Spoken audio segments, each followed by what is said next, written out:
We who believe in Good afternoon. freedom You're and listening to change the our Mother's Justice Show on ways. 1150 AM KKNW. I'm your host, Reverend Walden. It's my joy to be on the air. It's raining in Seattle. You know what? If you like the rain, this is a good place to be right now.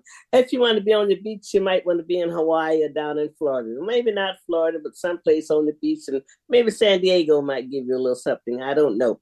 But you're not going to get it here. This is the rainy time. And guess what happens here every year? You get a little snow, and then the rain comes and it melts the snow, and you get a flood, and that's how it is here for a few days. But I'm glad to be here today. I had a few days off, and that's how life is. I want to bring my guest on, Mr. Rye here. And this is the Advent season. This is the season where all the little kids are getting ready. They don't want a lump of coal. I mean, they go shopping so much, Mr. Rye, that Christmas might not mean the same thing to them that it did to us because they're at the shopping center every Sunday with their parents. But in Chicago was Santa Claus out in Kent yesterday. So how you doing? Been a few weeks. Yes, it has been. Yeah, Yeah. but now I've had some kind of bug for the last 4 or 5 days. I had to miss the girlfriend's big time paint the town red Christmas party on Saturday, and then I had to miss first Sunday of church at New Beginnings yesterday. But because it streamed live, I was able to take in the ceremony and hear about the Advent season. And Oh yeah. so, there's one person out at the church, Deacon Chuck Smith, explains it real well. Okay. I know he used to be a Sunday school teacher, but he definitely lays out the Advent season, what it means, what each candle means, what the color means. Yeah. That's really important because if you really are a believer and follow Jesus Christ, you need to really understand all the elements and all the aspects of the season.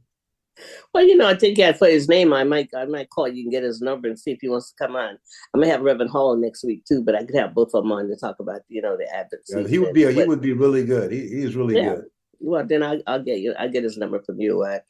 I mean, I've grown into this season, and I've always loved it because I was an only child. So the only person who could get something in my house was me.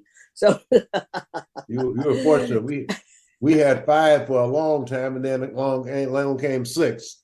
So we made do. We had fun, and the thing I liked about it is that during that era, it was a rarity to hear anybody getting shot. oh well, yeah, it wasn't no violence. I didn't grow up in violence at all.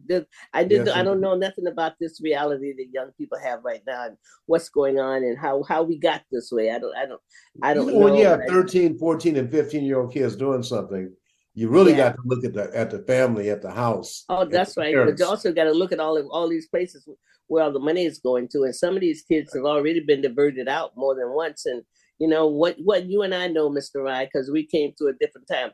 If you don't correct the problem, by the time they're 12 and a half and 17 and a half, they go into prison. I mean, really and truly, if they live long enough. And that's what's seen of it, because you got to correct the problem. But you have teenagers, when it's sad because, I grew up in Seattle and we were very close to the Asian community. And it's really saddens me to see these young brothers ripping off older Asian Americans. Oh, yeah. That's totally unacceptable to rip anybody off. But to prey on these folks, just totally unacceptable. And one was arrested. And I'm glad. I know that the chief was working hard on that. Yeah, because it's unacceptable. But I think we who believe in freedom and believe in justice have to talk about all of it. We cannot we cannot leave out what's happening in our community and put our heads in the sand and only talk about what's happening to us instead of happening that's coming from our community. And I'm looking forward to having more time to actually. Maybe just be a grandmother, kids. Just have a grandma hour. I mean, some kids have never had a grandmother. So, I was talking to Sister Cutting and said, well, maybe some of the young kids just need a grandma. Somebody they can come in and sometimes give them a hug and give them some encouragement and tell them about the old days. That, and how we got through with nobody getting arrested, nobody going to jail, and everybody was trying to go to college. Yeah, well, I've been a papa for more than one through blood, but not through love and not blood. So I've had the grandfather experience because neither one of my children have had any kids, but I've had an opportunity. One young lady from the time she was 6 months old to the time she's 22 now. Right. But I mean, I was taking lunches up to, I call it St. Teresa, I call it St. Leroy's, and they got a young brother up there now, Mr. Nelson is the principal now, and real young guy, natural out to here. I said I have to send my own natural, but they're really doing a good job, and it looks like the demographics of the student body look like it did 20 or 30 years ago. So wow, that's a good thing. yeah. Yeah, Malcolm Nelson is his name. And okay, my granddaughter went to St. Teresa. Isis did. Yeah. She went to Catholic school her whole career. You know, I mean, she never went to public school. She went to Catholic. She graduated from out there in where is that? Out in Burien, Kennedy High School.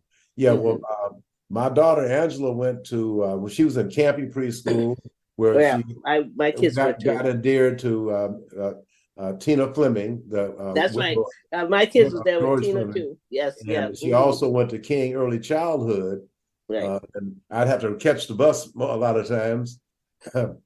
So anyway, and then she went to St. Teresa and the Holy Names, got a graduate degree at UW and Seattle University School of Law. And my son Brian went to St. Teresa. He went to prep, didn't like it, and he would end up going to Garfield. So, you know, that's Harriett went to prep too. Seattle prep. He went there for 1 year. And then he wound up going to Garfield too. My oldest boy. So yeah. But I don't know what has happened in America, but I do know that our voice is necessary. That's very true. I don't know. I don't know how we got here. I do know how we got here in some ways is because education, culture, education, and spirituality keep you out a whole lot of stuff. If you don't have culture, I just posted something on my Facebook page from a Native American now. It was from a private school, Native American kids, and they had a hoop dancer. And those children was just, I mean, you would think he was a rock star because they probably have never seen their culture with a hoop dancer, dancing with the hoops. And culture is so important in our children's lives, and sometimes they're not getting that. But I'm always willing to stay at the table. That's my gift. I haven't went home in 33 years. I've been at somebody's table, collaborated. Yeah. I believe in collaboration. See, money seems to be going everywhere except for the Black community. Oh no, it's a lot of money. We can take care of people's situation. I'm you're talking about national. Yes, you're right. That's I'm a human rights advocate, and I believe in helping people who are oppressed. But on the other hand, when the people that's been here 400 years, died in every war, 254 years of free labor, that's why America is an economic superpower. You give anybody 254 years of free labor, they're going to be a superpower. And have our folks go off to all the wars. I posted up some stuff about on my Facebook page about the Black soldiers and the 761st Tank Battalion and the real Black Panthers that freed Jews from concentration camps. Right. And, it's really ironic because now we have Ed Bloom, who is filing suits against all the colleges. It's all aimed at keeping Black folks out of colleges. And we have Donald Trump's guy, Stephen Miller, who is Jewish, but he is promoting a white agenda, and he'll never be invited to Charlottesville, no matter how hard he tries. But all this venom is aimed at Black folks, and we look and see it is. Look and see what happened at the Los Angeles City Council. Well, you got the city council president, another Latino council member. I'll say Hispanic, because one of my Latino friends said, "No, people act like that. You call them Hispanics." But anyway, no pun intended. But that's just what I was told. And the president of AFL-CIO sitting up making derogatory remarks about Black folks. As a matter of fact, the president of the council also made derogatory remarks about the indigenous Mexicans, about how they looked and they were ugly and stuff. So, and then, we think about in 2019, we had over 100 Chinese immigrants go down to Olympia when Initiative I-1000 was on being promoted to reinstate affirmative action. And through an interpreter, derogatory remarks were made about Black folks. They didn't say anything. So we have problems, and I've always worked with multiracial groups and will continue to do so. Right. At the same time, I'm not going to be quiet about no.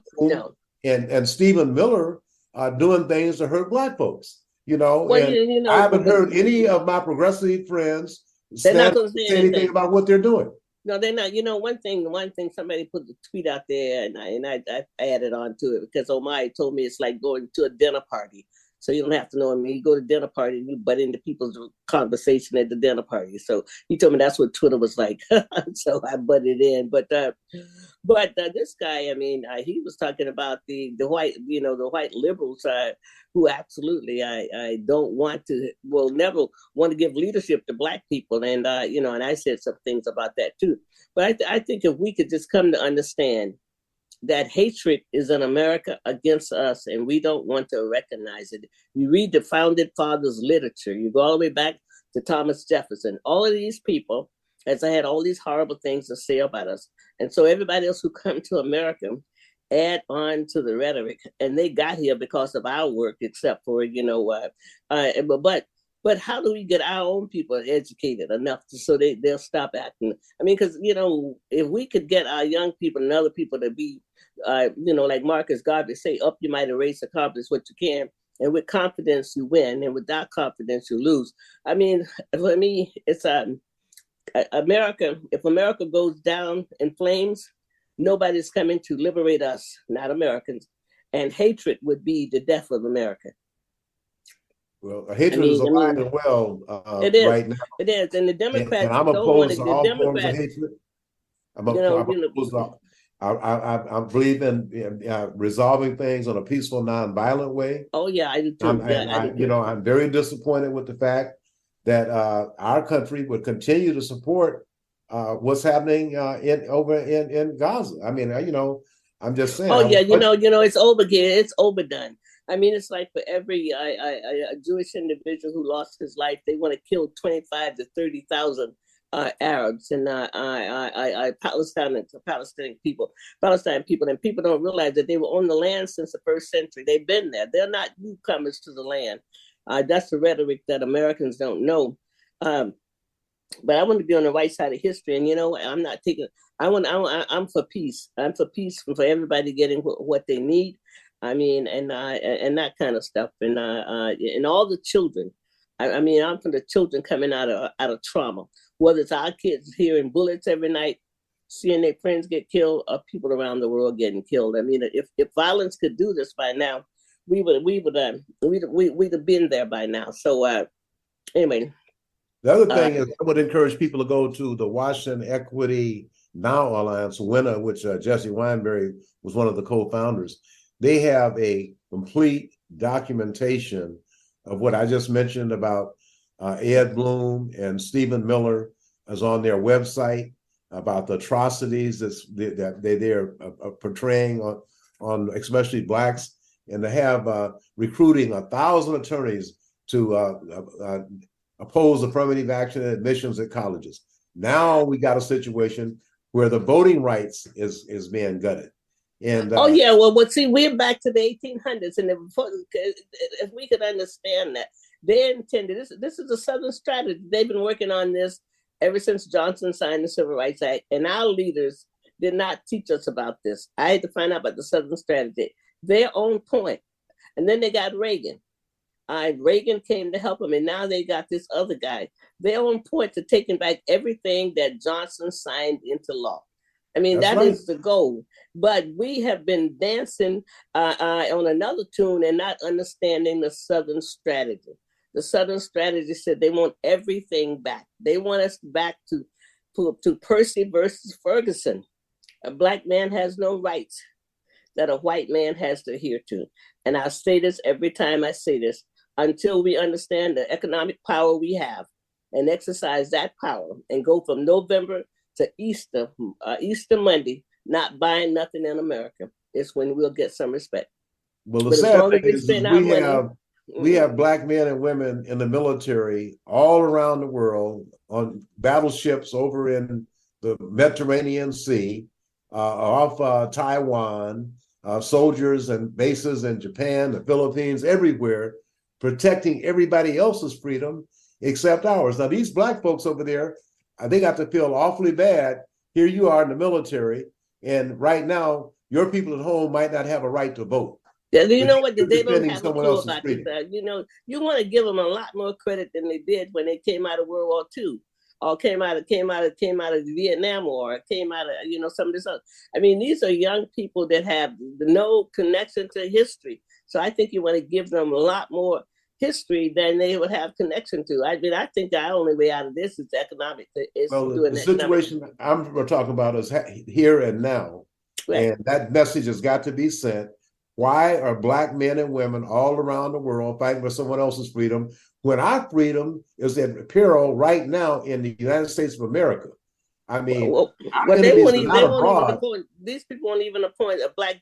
I mean, won't even get the generals staffed up. I mean, because they're into destroying America. And I just posted something on my Facebook that was said how almost 1,000 years ago. Say an evil man will burn the country down to stand to be the king over the ashes, and that's exactly where we are right now. Well, But I I mean, understand that Senator Tuberville withdrew his opposition for the promotions in the military, and oh, he his did. opposition was that he didn't like the idea that women in the military that needed an abortion, that the government was paying for them to go to wherever it was legal to have an abortion, which is really Well, he ridiculous. can't have a baby. I mean, when he can have Exactly. a baby, then he ought to have something to say. I mean, really Exactly. and truly. But that, And I so really hope that this time it don't be like when Trump ran the first time. yeah. After all sexism and everything else, 53% of white women voted for Donald No, it Trump. was higher than that. It was higher than that. It was almost 50. Hopefully, Yeah. this time around, You know what? women's right to control their own body is on the ballot. You That's know what it what? is. But that other part of that, these people really like Trump. I mean, they do. I mean, and I guess it's something that they say more and more people, 100,000 people have moved into Idaho to make that for a white state. You remember when Morris Dees came over here and he came up here and defunded the skinheads? Well, it's still going over there, and people now are moving over there. So it'd be a white state totally here in the Pacific Northwest. So I guess the Native Americans and other people who are over there are having a hard time. I mean, that's the latest thing. So they're organizing. And what do the Dems do? I mean, they don't even know how to get people on the ground to organize. They don't tell the truth, and they're afraid. We haven't had a strong Democratic president since LBJ. Nobody, LBJ was a strong, I mean, really and truly. And why was he strong? Because of Dr. Martin Luther King and the Civil Rights Movement. It That's wasn't right. because he did it out of the. They told Reverend King, you have to make me do it, and they did it. And Well, that's the thing. what That's we the have to same do thing. all That's the same across the thing. country. Truman. That's the same thing. Truman told A. Philip Randolph, "You had to make me do it," and he did it. I mean, nobody has ever given us anything in America. We got everything by the sweat of our brow, and we work for this. We work for this. And that's how it's been, and we just have to continue to tell our story like you're doing. But my confidence is not in these people, because if the Democrats understood how to organize, they would be organizing the young people, because the young people is going to get gun control. They're going to get some of the other stuff because they're tired of this. They're tired of their friends getting killed, and they know that they want to get control of their own body, but they don't know how to. They don't know how to use their time wisely. See, and that's just it. So that's how I feel about it. But who knows? Who knows what the future holds? Trump might not even be on the scene next year, and he might. He might be because it's not a judge in America that's going to put him in jail. I don't think so. Do you think so? Well, right now, I just don't know. Really, I have to be honest.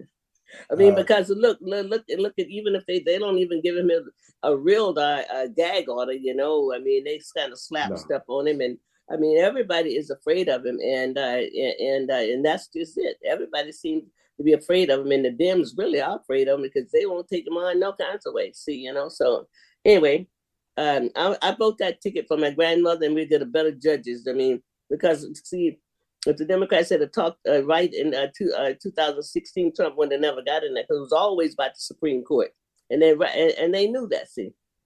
Well, that former FBI director didn't help Hillary Clinton, and also Hillary Clinton didn't help herself by not going to Michigan and assuming some things were just in hand and they were not in hand. You have to have the enthusiastic electorate. You can't take anything for granted. And then in addition to that, you also had Jill Stein and a couple of other third-party candidates that also took votes away. And now we got well, that's because nobody talked about the value of the Supreme Court. That was never talked about. It was never in the campaign, but that's what the other people were going for. And what did they do? They put unqualified people who was under 40 on the bench in every city. I mean, all the judges that they didn't let Obama appoint, they appointed them. And so you got these circuits locked down. You can't get out the first, second, and third circuit anyway. I mean, it's hard. So if you don't get out the circuit, you can't get to the Supreme Court.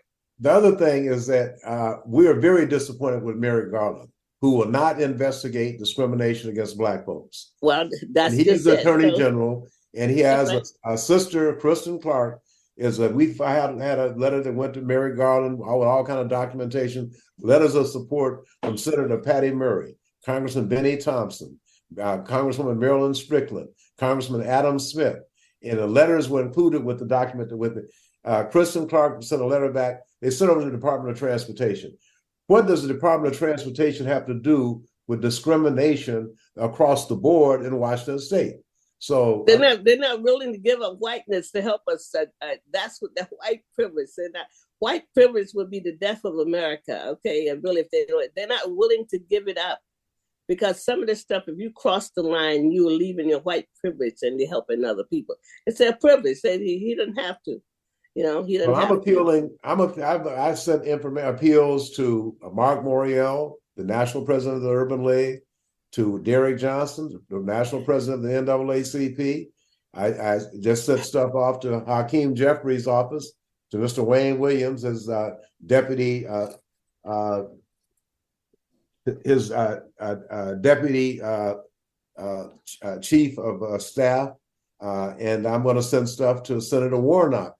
And in our letter, all 58 members of the Congressional Black Caucus were copied on that.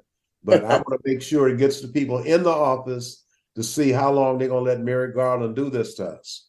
Because well, you know what? He is not investigating who's going to stop discrimination against African Americans. Who's going to stop it? Who's going to stop him? I mean, and that's the sad thing. But we can be hopeful. I mean, and keep it up. I mean, and do what we can, and that's what we're doing. But back to this is the season of, and this is the season to get all the messages out. So anyway, I don't know the answer, but I do know how to work and continue to work in that. And I also understand that most of these people are not willing to give up white privilege to help us. Even though we put them in office. I'm gonna keep fighting until justice prevails. That's my charge in life right now, because what's happening to Black businesses in Washington State is unacceptable. It's a step above apartheid. Well, you're talking to a recipient of it, okay? I mean, my kids say I got a soft bullet. Malcolm got a hard bullet. So I'm a recipient of the racism in the state of Washington. Ran me and Mr. Branch and I out of our business that we did. I mean, hey, I'm one of those people. Hey, 4 Black contractors went broke on the Seattle Tunnel project, and a city council member in 2011 said, "I'm concerned about the 2 companies that formed the Seattle Tunnel Partners. They have a horrible record when it comes down to dealing with minorities." And certainly enough, it came to fruition. 4 Black contractors went out of business. Right now, we have 10 Black trucking firms with their rigs parked. Well, yeah, because they had outreach. They're supposed to do outreach and engagement, and they have a meeting. They invite these folks in for a contract that's already been awarded. Well, you know what? I mean, I think at some point, if we continue to do the same thing, they call it insanity. And at some point, we got to realize we have to come up with another, more than one game strategy here, like we did before. So they're not responsible to us, because you know what? We're not the only group now, so they can leave us behind and still fill their quotas. So that's what's happening. But we're the group that built this joint for free. But they don't care. We're this group that went to defend the country and segregated. They don't care. They don't care. It's obvious, because the World War II veterans didn't get any benefits. Well, they don't care, and then the immigrants come in and they don't care either. And so we are the cheese who stands alone. And if we could get that peace, then we could organize our own troops to understand that we're the cheese that stands alone. We're our own cavalry. We're the white hats guys. We're going to deliver ourselves like Harriett Tubman did. We will deliver ourselves. That's what we do. So, yeah. And then after that, after we deliver ourselves, then they're going to come and help us. At the last minute, they'll come in and say, "Can we give you a hand?" That's what they're going to do. We're talking about participating in the economic pie that Black tax dollars create. Black men and women are defending all around the world. I understand, Mr. Ryan. This is just a continuous conversation. You know who I look at? I look at the what is it called? The people in Pennsylvania. They don't put nothing in this country, and they don't take nothing out. And their kids, they ain't got no violence in their community, and their kids are not locked up. So we keep wanting something, and what we get, I'm a Garveyite, so that's the difference. I'm a Garveyite. Garvey said, "You might erase talent, what you get." I'm always be a Garveyite. Garvey came to show us how to be self-sufficient and how to do for self, and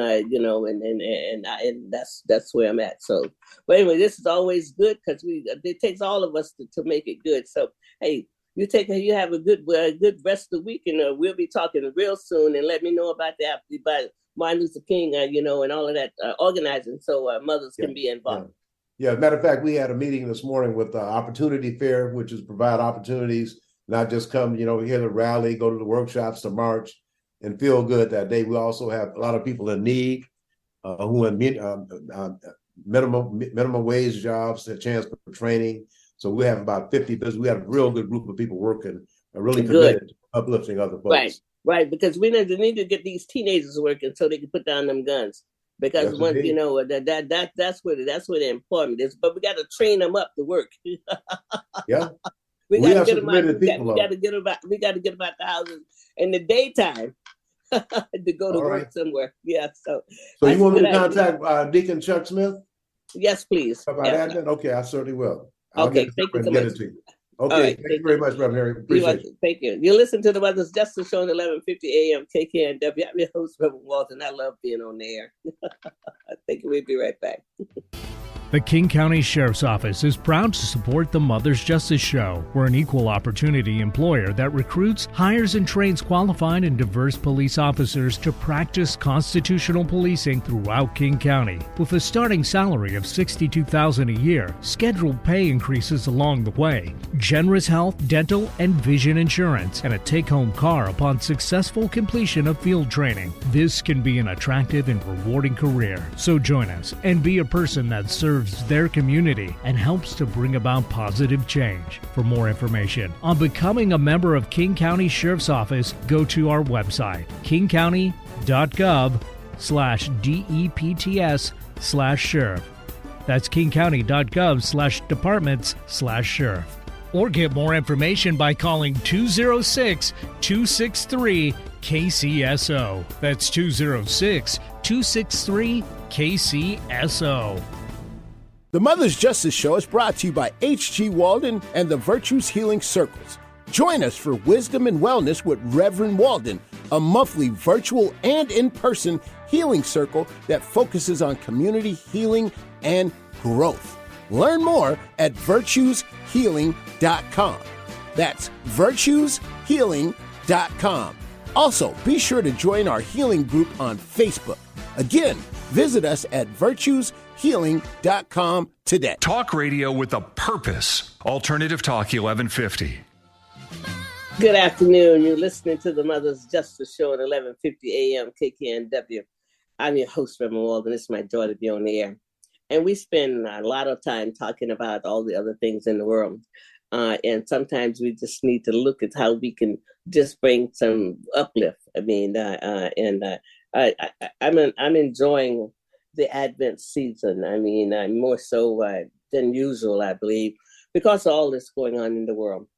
And this Advent season, it is about anticipation of the arrival of the Christ child. And it was a long-awaited Messiah. And some people thought it was going to be a warring Messiah. But the gift actually turned out to be the Christ came to bring love to the world. peace and all of that. And it's still percolating. It's not a perfect thing yet, and it's still a work in progress. And so I'm going to spend the rest of my time talking about Advent time, and then what it feels, what it's like to have anticipation, to have anticipation of hope. I mean, because this first Sunday was the Sunday of hope, the hope in the prophecy candle. And one thing about the old the Hebrew scripture is that you had a lot of prophets that was bringing news to the world. I mean, there was that was the CNN of their time, was the prophets, and they didn't have helicopters, of course. I didn't have any Gucci shoes. Oh, and all of the stuff that we have today, and I had no microwave.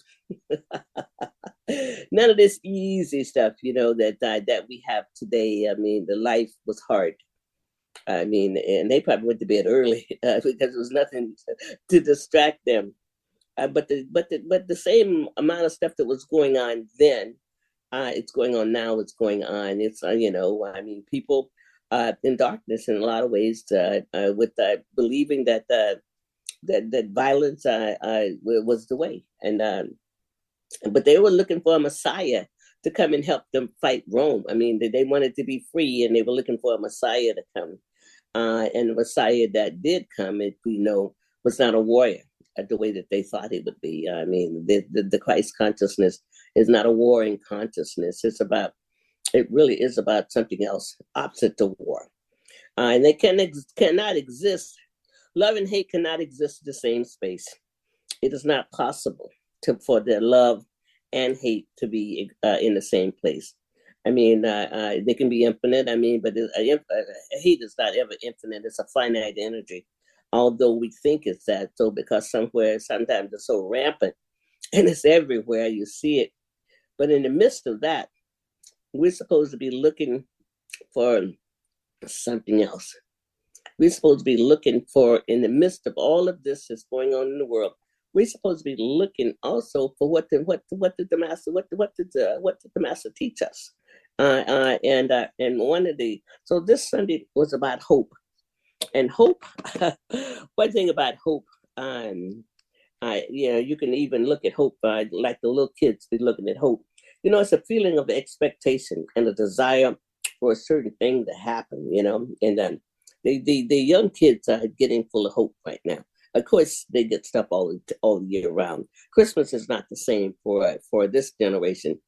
For all the generations, leaving out of the '60s, and people getting more affluent, and the more affluent they get, the more stuff they buy, and the less connected they are to the world and to doing things. Sometimes to get some full of stuff, but what inspires me about hope is looking and have a desire and to believe that things can be better.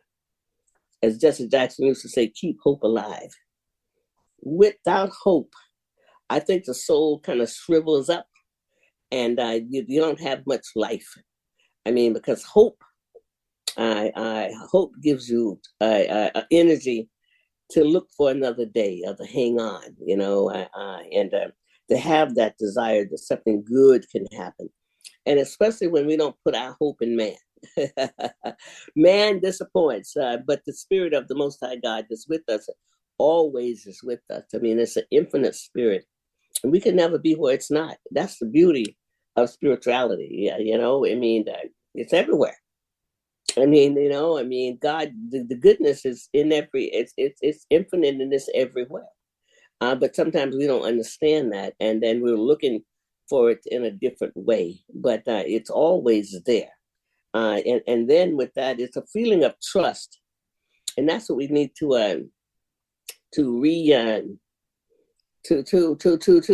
engender a feeling of trust. Trust is so important, because when you can trust, you have a certainty that things are going to go right.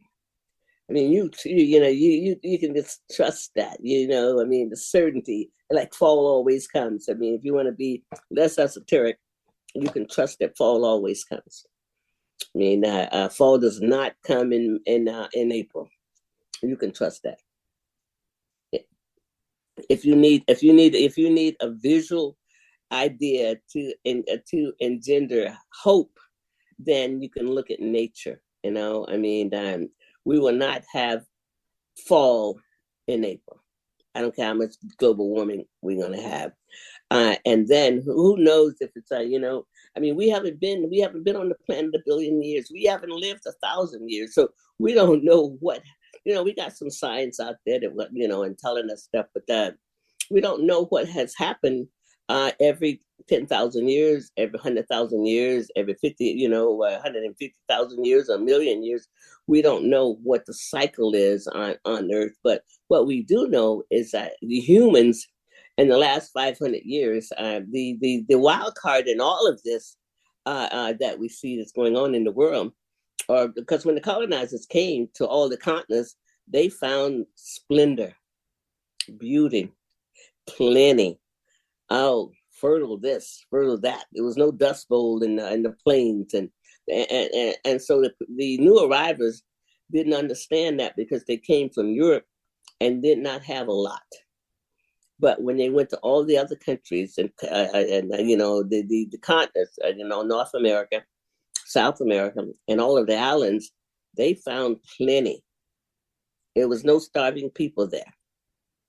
I mean, you've had famines in and out of time, but all of that, and so over time, sometimes we've gotten to a place where we don't have hope, and so this Advent time, and especially right now, and especially this past Sunday, talking about hope was a good thing. I mean, and I'm sure a lot of sermons was about hope, and anticipation.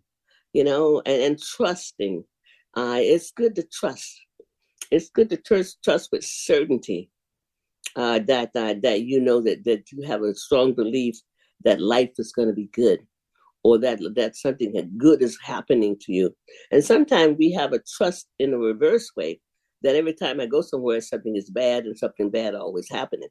Well, that's not a correct use of trust, because we're supposed to trust in something good that's always happening to us. And I believe that. I mean, I really do believe that there's a virtue. Also, I mean, it's part of the virtues project. I mean, it's inherent in all cultures. The word trust is, and it's in all the sacred texts. So let's take a break here and come back and continue to talk about trust and the Advent season. You listen to the Mother's Show on 1150 AM KKNW. I'm your host. We'll be right back. The King County Sheriff's Office is proud to support the Mother's Justice Show. We're an equal opportunity employer that recruits, hires, and trains qualified and diverse police officers to practice constitutional policing throughout King County. With a starting salary of $62,000 a year, scheduled pay increases along the way, generous health, dental, and vision insurance, and a take-home car upon successful completion of field training. This can be an attractive and rewarding career. So join us and be a person that serves their community and helps to bring about positive change. For more information on becoming a member of King County Sheriff's Office, go to our website, kingcounty.gov/DEPTS/sheriff. That's kingcounty.gov/departments/sheriff. Or get more information by calling 206-263-KCSO. That's 206-263-KCSO. Did you know if you're an adult living with asthma or COPD, getting sick with pertussis may result in severe complications? Pertussis, or whooping cough, is a serious respiratory illness. Vaccination is the best way to help protect against pertussis. Speak to your healthcare provider to ensure you are up to date on your Tdap vaccination. Learn more at lung.org.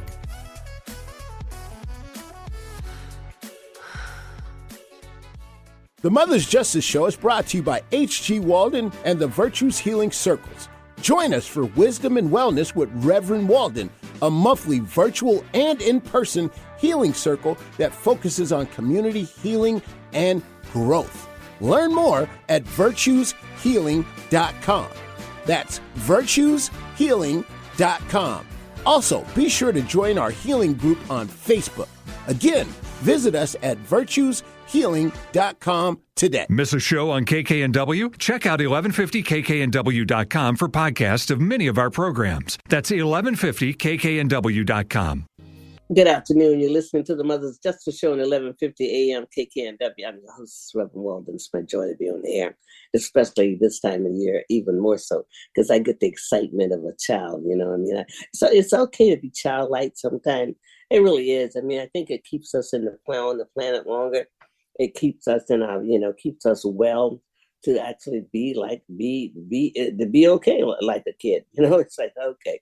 So anyway, we were talking about Advent, and the first candle is hope. And it's also a desire of an expectation or a belief in fulfillment.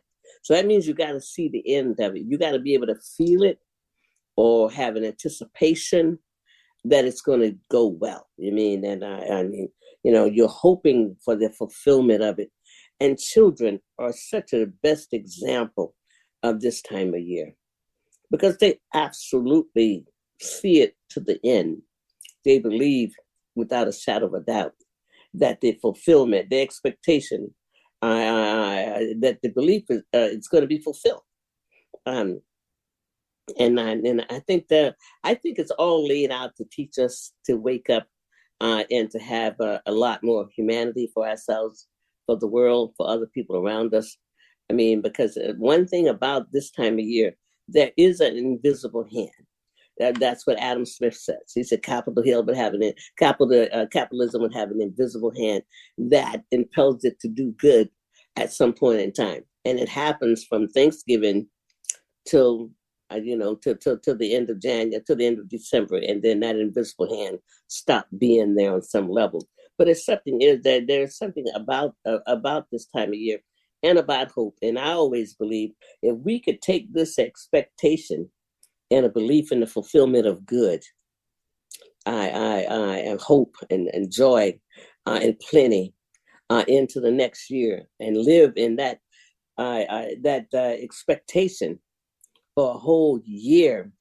I mean, even if we could just make it to 6 months, what a world we would be living in, because we would have so much expectations that the world can be better and that we would be living in that fulfillment as if it's now. And it's only now. I mean, because even the Christ said that the kingdom of God is at hand now. And so much of this is that we have to believe that it can happen now. We don't have to put it off until some other time. And of course, with the Advent season here and hope being the first one, it's so fitting that that hope is the first one. And getting back to the GPS, I mean, I guess the shepherds, at the end of this, we know the shepherds are going to arrive somewhere. And I guess that was the first GPS ever was the stars, to be able to guide. Isn't that amazing? That is really amazing that we have this history here of how this happened. And it's to empower us.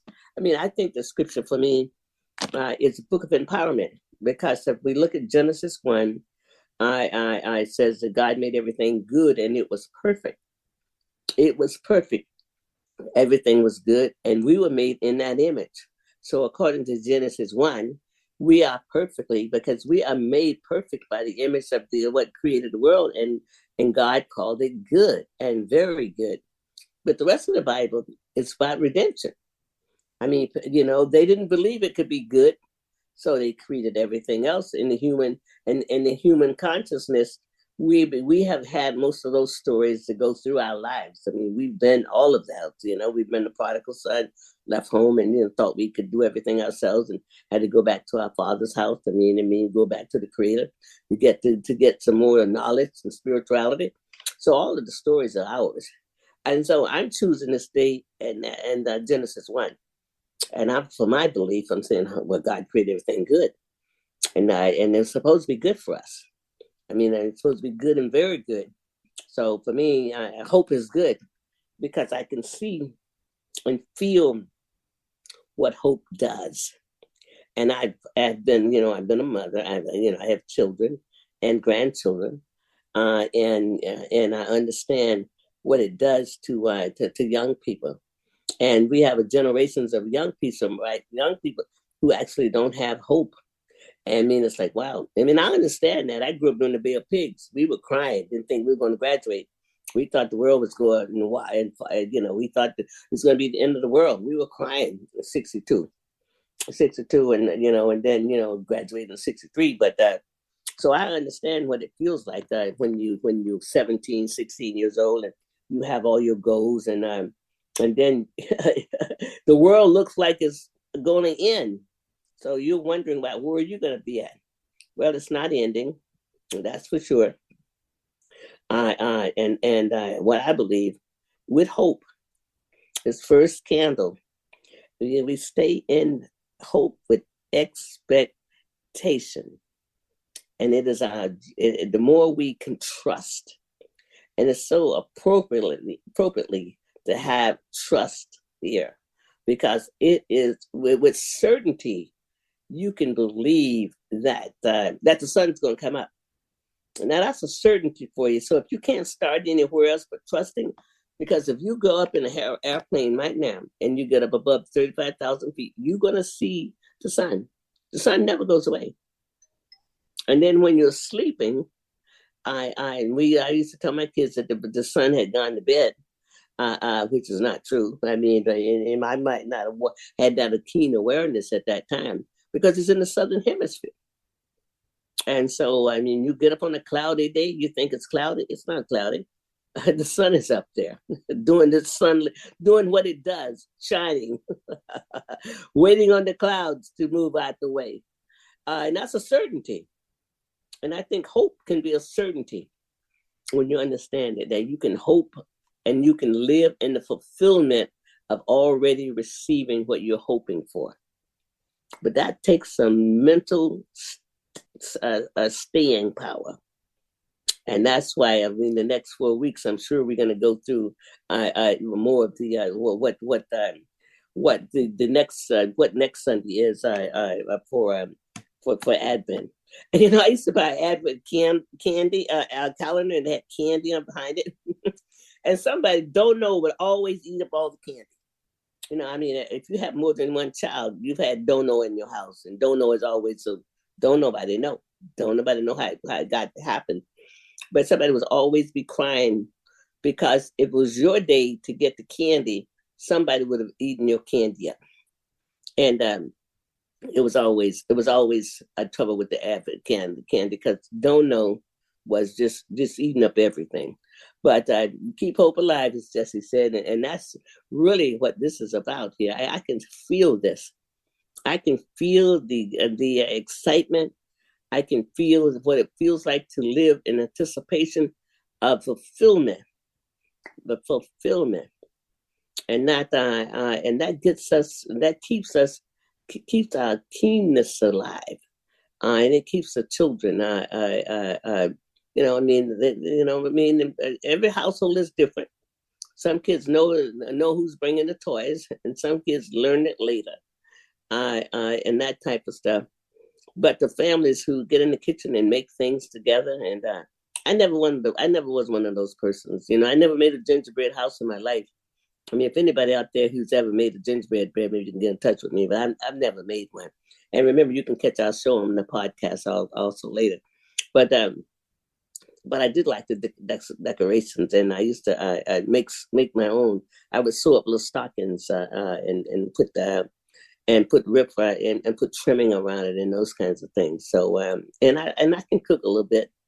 I can throw down a little bit. I mean, I might not be doing it as much as I have been in the past. I've done it in the past, but we keep hope alive. I might just get in the kitchen. Excuse me, and cook up something. So anyway, because I did do a Christmas Eve event at my house for years and years. I did and invite young people in. especially young people who was not in the church and not having a spiritual program, a spiritual life for themselves. But I'm hopeful, and that's what I'm going to always say. I am hopeful because I have the certainty. If I don't have it any other way, I have the certainty of knowing that the sun never sets and it's always shining. And knowing that absolutely can keep hope alive. It really can keep hope alive. And this Advent season, we need to work. We need to be able to hope, to be able to raise our vibrations up, to be able to look at what we're looking at and see in the midst of that, God is. I don't care what's picturing right now. There is a power in the world. And there's a power in the world for goodness. And I believe that at this time of year, it's where our focus ought to be. And believing that goodness is available, and it's available now. Yeah, I'm your host, Reverend Walden. This is the Mother's Justice Show, and I've had fun today, and I enjoyed this time with you. And I see you next week, and we're going to continue talking about Advent and anticipation. Catch you next week. Thank you. At Arizona State University, we've made online education better, smarter, and more personalized so you can go further in your aspiring field. I decided to pursue medicine once I realized that ASU did have the online program for biological sciences. You're still required to learn the same curriculum. You're still being tested on the same content that anyone would be tested on in person. The comprehensiveness of the program prepared me so well for medical school. Explore over 350 plus programs at asuonline.asu.edu.